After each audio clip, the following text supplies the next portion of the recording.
मत्स्य भगवान ने कहा, राजन, राजा को अपने पुत्र की रक्षा करनी चाहिए।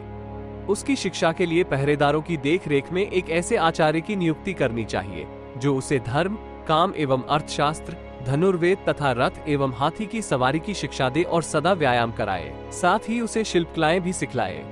उस पर ऐसा प्रभाव पड़े कि वो गुरुजनों के सम्मुख असत्य एवं अप्रिय बात ना बोले। उसके शरीर की रक्षा के व्याज से रक्षक नियुक्त कर दे। इसे क्रोधी, लोभी और तिरस्कृत व्यक्तियों की संगति में नहीं जाने देना चाहिए। उसे इस प्रकार जितेंद्रिय बनाना चाहिए कि जिससे वो युवावस्था आने पर इंद्रियों द्वारा अत्यंत दुर्गम सत्पुरुषों के मार्ग से अपकृष्ट न किया जा सके। जिस राजकुमार स्वभाववश गुणाधान करना अशक्य हो, उसे गुप्त स्थान में सुखपूर्वक अवरुद्ध कर देना चाहिए, क्योंकि उद्दंड राजकुमार से युक्त कुल शीघ्र ही नष्ट हो जाता है। राजा को सभी अधिकारों पर सुशिक्षित व्यक्ति को नियुक्त करना चाहिए। प्रथमतः उसे छोटे पद पर नियुक्त करे, तत्पश्चात क्रमशः अधिक शिक्षित कर ऊंचे पदों पर भी पहुंचा दे। राज सिंह राजा को शिकार, मद्यपान तथा युद्ध क्रीड़ा का परित्याग कर देना चाहिए, क्योंकि पूर्व काल में इनके सेवन से बहुत से राजा नष्ट हो चुके हैं, जिनकी गणना नहीं कही जा सकती। राजा के लिए व्यर्थ घूमना तथा विशेषकर दिन में शयन करना वर्जित है। राजा को कटुवचन बोलना और कठोर दंड देना, ये दोनों कर्म नहीं करना चाहिए। राजा को परोक्ष में किसी की निंदा करना उचित नहीं है। राजा को दो प्रकार के अर्थ दोषों से बचना चाहिए, एक अर्थ का दोष और दूसरा अर्थ संबंधी दोष। अपने दुर्ग के परकोटों का तथा मूल दुर्ग आदि की उपेक्षा और अस्तव्यस्तता, ये अर्थ के दोष कहे गए हैं। उसी प्रकार कुदेश और कुसमय में दिया गया दान, कुपात्र को दिया गया दान और असत कर्म का प्रचार, ये अर्थ संबंधी दोष कहे गए हैं। राजा को आदर सहित काम,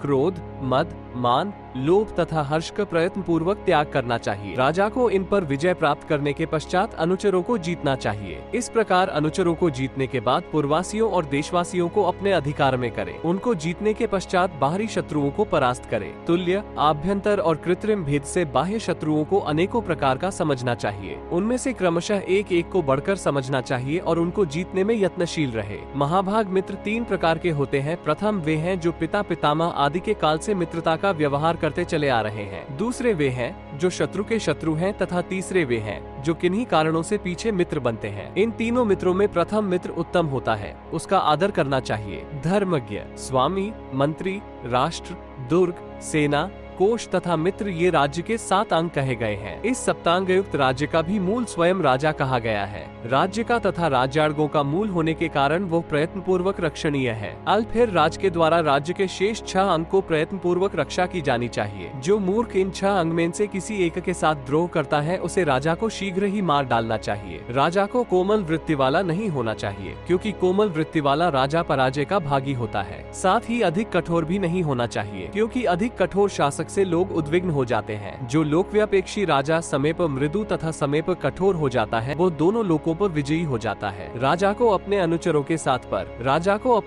के साथ परिहास नहीं करना चाहिए, क्योंकि उस समय आनंद में निमग्न हुए राजा का अनुचरगण अपमान कर बैठते हैं। राजा को सभी प्रकार के व्यसनों से दूर रहना चाहिए, किंतु लोक संग्रह के लिए उसे कुछ ऊपर से अच्छी बातों का व्यसन करना उचित है। गर्वीले एवं नित्य ही उद्धत स्वभाव वाले राजा से लोग कठिनता से अनुकूल होने के कारण विरक्त हो जाते हैं। अतः राजा को सभी से मुस्कान पूर्वक बातें करनी चाहिए। महाभाग यहाँ तक कि प्राणदंड के अपराधी को भी वो भरीकुटी न दिखलाए। धार्मिक श्रेष्ठ, राजा को महान लक्ष्ययुक्त होना चाहिए, क्योंकि सारी पृथ्वी स्थूल लक्ष्य रखने वाले राजा के अधीन हो जाती है। राजा को सभी कार्यों के निर्वाह में विलंब नहीं करना चाहिए, क्योंकि विलंब करने वाले राजा के कार्य निश्चय ही नष्ट हो जाते हैं। केवल अनुराग, दर्प, आत्मसम्मान, द्रोह, पाप कर्म तथा अप्रिय कार्यों में दीर्घसूत्री प्रशंसित माना गया है।